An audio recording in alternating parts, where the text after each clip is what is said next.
بسم اللہ الرحمن الرحیم۔ ایک خوبصورت واقعہ۔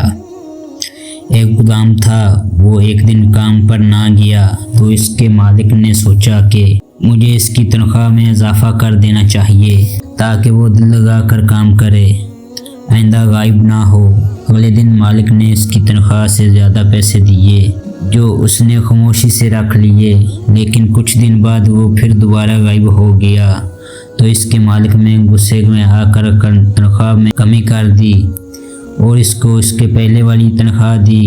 غلام نے ابھی بھی خاموشی سے اسے تنخواہ رکھ لی تو مالک نے کہا، جب میں نے اضافہ کیا تو تم خاموش رہے اور جب کمی کی تو پھر بھی آپ خاموش رہے۔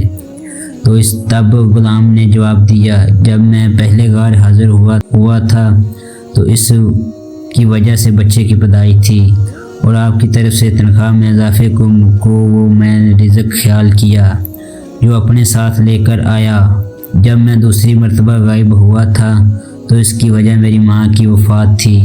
آپ کی طرف سے تنخواہ میں کمی کو میں نے وہ رزق خیال کیا جو اپنے ساتھ واپس لے گی۔